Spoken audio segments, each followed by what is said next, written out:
ಕರ್ತನ ಪರಿಶುದ್ಧ ನಾಮಕ್ಕಾಗಿ ಸ್ತೋತ್ರ ಉಂಟಾಗಲಿ. ದೇವರು ಇನ್ನೊಂದು ಸಮಯವನ್ನು ಕೊಟ್ಟಿದ್ದ ದೇವರಿಗಾಗಿ ನಾನು ಸ್ತುತಿಸುವಂತನಾಗಿದ್ದೇನೆ.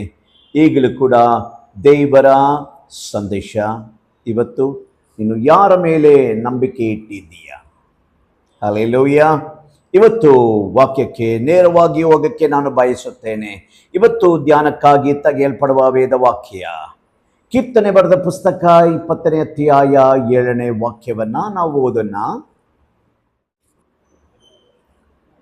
ಕೆಲವರು ರಥಬಲದಲ್ಲಿ, ಕೆಲವರು ಅಶ್ವಬಲದಲ್ಲಿ ಹೆಚ್ಚಳ ಪಡುತ್ತಾರೆ. ನಾವಾದರೂ ನಮ್ಮ ದೇವರಾದ ಯೆಹೋವನಲ್ಲಿಯೇ. ಹಲ್ಲೆಲೂಯಾ. ವಾಕ್ಯವನ್ನ ಚೆನ್ನಾಗಿ ಗಮನಿಸಿ. ವೇದ ವಾಕ್ಯ ಹೇಳುತ್ತೆ, ಕೆಲವರು ರಥ ಬಲದಲ್ಲೂ ಕೆಲವರು ಹರ್ಷಬಲದಲ್ಲೂ ಅವರು ನಂಬಿಕೆ ಇಟ್ಟಿದ್ದಾರೆ. ಆದರೆ ನಾವುಗಳು ದೇವರ ಮೇಲೆ ನಾವು ನಂಬಿಕೆ ಇಟ್ಟಿದ್ದೇವೆ. ಇವತ್ತು ನೀವುಗಳು ಯಾರ ಮೇಲೆ ನಂಬಿಕೆ ಇಟ್ಟಿದ್ದೀರಾ? ದೇವರ ಮೇಲೇನೋ ಅಥವಾ ಮನುಷ್ಯರ ಮೇಲೇನೋ? ಸ್ವಲ್ಪ ಯೋಚನೆ ಮಾಡಿ ನೋಡಿ. ವೇದ ವಾಕ್ಯ ಸ್ವಲ್ಪತ್ತು ನೀವು ಈ ವಾಕ್ಯವನ್ನ ನೀವು ಗಮನ ಇಟ್ಟು ನೀವು ಕೇಳುವಾಗ ನಿಮ್ಮ ಜೀವಿತ ದೇವರು ಬದಲಾವಣೆ ಮಾಡುವ ದೇವರಾಗಿದ್ದಾರೆ. ನನ್ನ ಪ್ರೀತಿಯ ಸಹೋದರನೇ ಸಹೋದರಿಯೇ, ಇವತ್ತಿನ ಕೂಡ ದೇವರು ಹೇಳುವ ಮಾತು ಏನೆಂದರೆ, ನಾವು ಯಾರ ಮೇಲೆ ನಾವು ಭರವಸೆ ಇಟ್ಟಿದ್ದೇವೆ? ಹಲ್ಲೆಲೂಯಾ.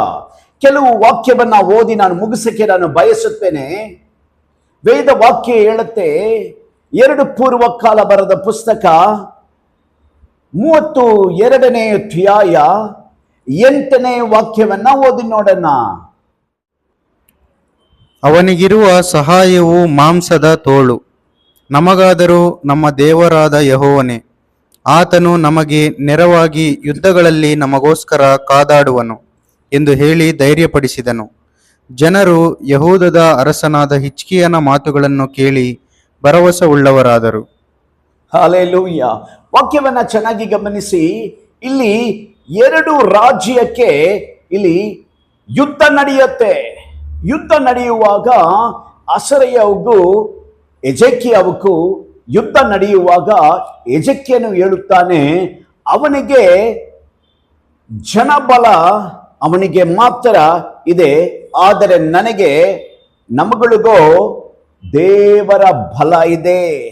ಯಾವಾಗಲೂ ನಮ್ಮ ಜೀವಿತದಲ್ಲಿ ಕೂಡ ದೇವರ ಬಲ ಇರುವಾಗ ಎಲ್ಲವನ್ನು ನಾವು ಸಾಧಿಸಕ್ಕೆ ಸಾಧ್ಯವಾಗುತ್ತೆ. ಇವತ್ತು ನಾವು ಯಾರ ಮೇಲೆ ನಾವು ಭರವಸೆಯನ್ನ ಇಟ್ಟಿದ್ದೇವೆ? ಇವತ್ತು ಅನೇಕ ಜನರು ನಾವು ಮನುಷ್ಯರನ್ನ ನಂಬಿ ನಾವು ಓಡಿ ನಾವು ಸೋತೋಗುತ್ತಾ ಇದ್ದೇವೆ ಇವತ್ತು. ಆದರೆ ದೇವರ ಮೇಲೆ ನಾವು ಭರವಸೆಯನ್ನ ಇಡುವಾಗ ದೇವರು ನಮ್ಮ ಜೀವಿತದಲ್ಲಿ ಜಯವನ್ನ ಕೊಡುವ ದೇವರಾಗಿದ್ದಾರೆ. ಹಲ್ಲೆಲೂಯಾ. ವಾಕ್ಯವನ್ನ ಚೆನ್ನಾಗಿ ಗಮನಿಸಿ. ವೇದ ವಾಕ್ಯ ಹೇಳುತ್ತೆ, ಏನಂತ ಹೇಳುತ್ತೆ ಅಂದರೆ, ಅವನಿಗೆ ಮನುಷ್ಯರ ಬಲ. ಎಷ್ಟು ದಿನ ಮನುಷ್ಯರು ನಿನ್ನೊಡನೆ ಇರುತ್ತಾರೆ? ಎಷ್ಟು ದಿನ ನಿನಗೆ ಸಹಾಯ ಮಾಡುತ್ತಾರೆ? ಎಷ್ಟು ದಿನ ನಿನ್ನ ನೆಂಟರು ಆಗಲಿ, ನಿನ್ನ ಸ್ವಂತದವರಾಗಲಿ, ಯಾರೇ ಆಗಲಿ, certain time they will help you. ಆದರೆ ದೇವರನ್ನ ನಂಬುವವರು ಅವರು ಯಾವಾಗಲೂ ಅವರು ಸೋತೋಗುವುದಿಲ್ಲ. ಹಲ್ಲೆಲೂಯಾ. ವೇದ ವಾಕ್ಯ ಹೇಳುತ್ತೆ, ನನ್ನ ಪ್ರೀತಿಯ ಸಹೋದರನೇ ಸಹೋದರಿಯೇ, ವಾಕ್ಯವನ್ನ ಚೆನ್ನಾಗಿ ಗಮನಿಸಿ. ಇವತ್ತು ವಾಕ್ಯವನ್ನ ಓದುತ್ತಾರೆ, ಆ ವಾಕ್ಯವನ್ನ ನಾವು ಧ್ಯಾನಿಸುವುದಿಲ್ಲ. ಧ್ಯಾನ ಮಾಡಬೇಕು ವಾಕ್ಯವನ್ನ. ಯಾವುದೇ ವಾಕ್ಯ ನಾವು ಓದಿದ್ರು ಕೂಡ ಆ ವಾಕ್ಯವನ್ನ ಕೆಲವು ಸಮಯ ನಾವು ಧ್ಯಾನ ಮಾಡುವಾಗ ದೇವರು ವಾಕ್ಯದ ಮೂಲಕ ನಮ್ಮೊಡನೆ ಮಾತಾಡುವ ದೇವರಾಗಿದ್ದಾರೆ. ಅನೇಕ ಮಕ್ಕಳು ತಿಳ್ಕೊಂಡಿದ್ದಾರೆ 10ರಲ್ಲಿ 1 11ನೇ ದೇವರಂತ. ನನ್ನ ದೇವರು ಜೀವಿಸುವ ದೇವರಾಗಿದ್ದಾರೆ, ಸರ್ವಶಕ್ತನಾದ ದೇವರಾಗಿದ್ದಾರೆ. ನೀನು ಮಾತಾಡುವಾಗ ಯೇಸು ಸ್ವಾಮಿ ನಿನ್ನೊಡನೆ ಮಾತಾಡುವ ದೇವರಾಗಿದ್ದಾರೆ. ನನ್ನ ಪ್ರೀತಿಯ ಸಹೋದರನೇ ಸಹೋದರಿಯೇ, ಇವತ್ತು ವರ್ಷಗಟ್ಟಲೆ ನಾವು ಏನ್ ಮಾಡುತ್ತೇವೆ ಅಂದರೆ ಪ್ರಾರ್ಥನೆ ಮಾಡುತ್ತೇವೆ. ಇನ್ನ ಕೂಡ ನನಗೆ ದೇವರು ನನ್ನೊಡನೆ ಮಾತಾಡಲಿಲ್ಲ, ನನ್ನನ್ನು ಸಹಾಯ ಮಾಡಲಿಲ್ಲ ಅಂತ ಅನೇಕ ಜನರು ವೇದನೆ ಒಳಗೆ ಆಗುತ್ತಾ ಇದ್ದಾರೆ. ದೇವರು ಹೇಳುವ ಮಾತು ಏನೆಂದರೆ, ಇವತ್ತು ಯೇಸು ಸ್ವಾಮಿಯನ್ನ ಯಾರೆಲ್ಲ ಕರೆಯುತ್ತಾರೋ ಅವರಿಗೆ ದೇವರು ಸದಿ ಉತ್ತರವನ್ನ ಕೊಡುವಂತ ದೇವರಾಗಿದ್ದಾರೆ. ಹಲ್ಲೆಲೂಯಾ. ಇಲ್ಲಿ ನೋಡಿ ವಾಕ್ಯದಲ್ಲಿ 2 ಪೂರ್ವಕಾಲ ಬರೆದ ಪುಸ್ತಕ 13ನೇ ಅಧ್ಯಾಯ 12ನೇ ವಾಕ್ಯದಲ್ಲಿ ನಾವು ನೋಡುವಾಗ,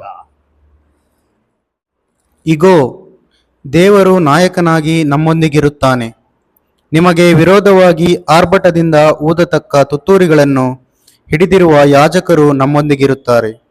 ಇಸ್ರಾಯೇಲ್ಯರೇ, ನಿಮ್ಮ ಪಿತೃಗಳ ದೇವರಾದ ಯೆಹೋವನೊಡನೆ ಯುದ್ಧ ಮಾಡಬೇಡಿರಿ, ನೀವು ಸಫಲರಾಗಲಿಕ್ಕಿಲ್ಲ ಎಂದು ಕೂಗಿ ಹೇಳಿದನು. ಹಲ್ಲೆಲೂಯಾ.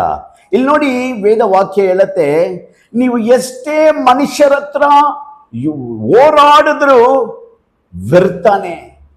ಮನುಷ್ಯರ ಹತ್ರ ಹೋರಾಡಬೇಡಿ, ದೇವರ ಹತ್ರ ಹೋರಾಡಬೇಕು.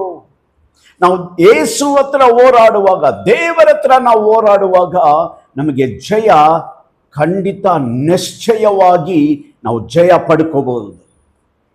ಇವತ್ತು ಅನೇಕ ಜನರು ಮನುಷ್ಯರ ಹತ್ರ ಹೋರಾಡುತ್ತಾರೆ. ಎಷ್ಟು ಹೋರಾಡುತ್ತಾರೆ ಅಂದರೆ ಅಷ್ಟು ಹೋರಾಡುತ್ತಾರೆ, ಎಲ್ಲವನ್ನು ವ್ಯರ್ಥನೆ. ಮನುಷ್ಯರ ಹತ್ರ ಹೋರಾಡಬೇಡಿ, ದೇವರ ಹತ್ರ ಹೋರಾಡಿ ನೋಡಿ. ದೇವರು ನಮ್ಮೊಡನೆ ಇದ್ದು ದೇವರು ಜಯವನ್ನ ಕೊಡುವ ದೇವರಾಗಿರುತ್ತಾರೆ. Hallelujah, hallelujah. ನಿನ್ನೊಡನೆ ಮಾತಾಡುತ್ತಾ ಇದ್ದಾರೆ ಮಗನೇ, ನಿನ್ನೊಡನೆ ಮಾತಾಡುತ್ತಾ ಇದ್ದಾರೆ ಮಗಳೇ. ವೇದ ವಾಕ್ಯ ಹೇಳುತ್ತೆ, ಮನುಷ್ಯರ ಹತ್ರ ನಂಬೋದು ವೇಸ್ಟ್, ಎಲ್ಲನೂ ವ್ಯರ್ಥ.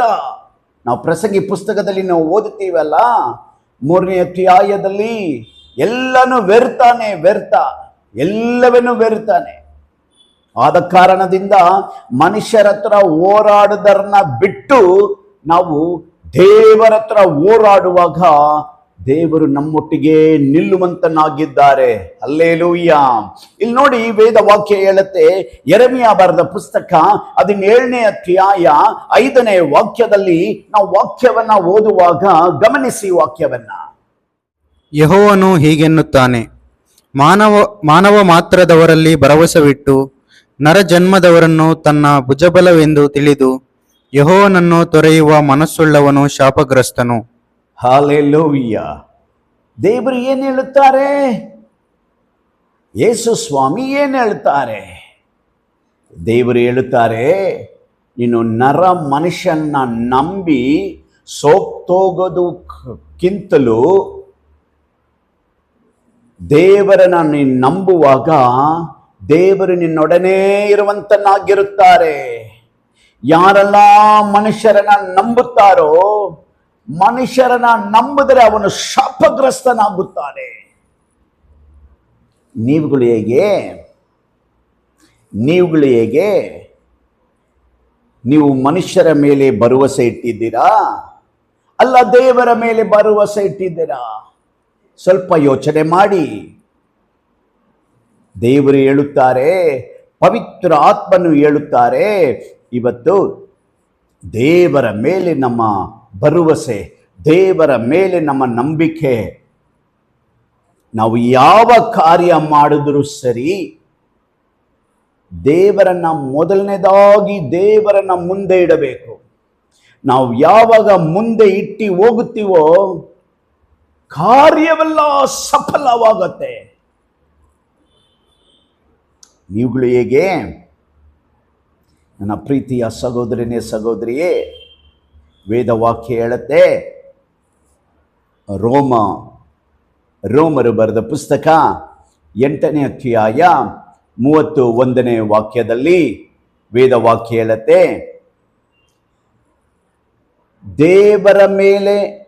ದೇವರು ನಮ್ಮ ಪಕ್ಷದಲ್ಲಿ ಇರುವಾಗ ನನಗೆ ಎದುರಿಸುವವನು ಯಾರು? ದೇವರು ನಮ್ಮೊಡನೆ ಇರಬೇಕು, ನಮ್ಮ ಜೊತೆಗಾರನಾಗಿರಬೇಕು. ಎಲ್ಲಿ ಹೋದರೂ ಸರಿ, ನೀವು ಆಫೀಸ್ಗೆ ಹೋದರೂ ಸರಿ, ಸ್ಕೂಲ್ಗೆ ಹೋದರೂ ಸರಿ, ಕಾಲೇಜ್ಗೆ ಹೋದರೂ ಸರಿ, ದೇವರ ಸೇವೆಯನ್ನ ಮಾಡಿದ್ರು ಸರಿ, ದೇವರನ್ನ ಕರ್ಕೊಂಡು ಹೋಗ್ಬೇಕು. ಪವಿತ್ರ ಆತ್ಮನ ನಾವು ಕರ್ಕೊಂಡು ಹೋಗುವಾಗ ಎಲ್ಲದರಲ್ಲೂ ಜಯನೇ, ಎಲ್ಲದರಲ್ಲೂ ಆಶೀರ್ವಾದನೆ, ಎಲ್ಲದರಲ್ಲೂ ದೇವರು ಕೃಪೆಯನ್ನ ಕೊಟ್ಟು ನಮ್ಮ ನಡೆಸುವ ದೇವರಾಗಿದ್ದಾರೆ. ಹಲ್ಲೆಲೂಯಾ. ದೇವರು ಹೇಳುತ್ತಾರೆ, ಕೆಲವರು ರಥಬಲದಿಂದ, ಕೆಲವರು ಹರ್ಷ ಬಲದಿಂದ ಅವರು ನಂಬುತ್ತಾರೆ. ಆದರೆ ನಾವುಗಳು ದೇವರ ಮೇಲೆ ನಾವು ಭರವಸೆಯನ್ನು ಇಟ್ಟಿದ್ದೇವೆ. ನನ್ನ ಪ್ರೀತಿಯ ಸಹೋದರನೇ, ಸಹೋದರಿ, ಈ ವೇಳೆಯಲ್ಲಿ ಕೂಡ ನಾವು ದೇವರನ್ನು ಇಡುವಾಗ ಮುಂದೆ ದೇವರು ನಮ್ಮನ್ನು ಆಶೀರ್ವಾದ ಮಾಡುವ ದೇವರಾಗಿದ್ದಾರೆ. ದೇವರು ತಾನೇ ಈ ವಾಕ್ಯವನ್ನು ಆಶೀರ್ವಾದ ಮಾಡಲಿ. ಆಮೇನ್. ಈ ಸಂದೇಶ ಆಶೀರ್ವಾದವಾಗಿದ್ದರೆ ಲೈಕ್ ಮಾಡಿ, ಶೇರ್ ಮಾಡಿ, ಸಬ್ಸ್ಕ್ರೈಬ್ ಮಾಡಿ. May God bless you. Amen.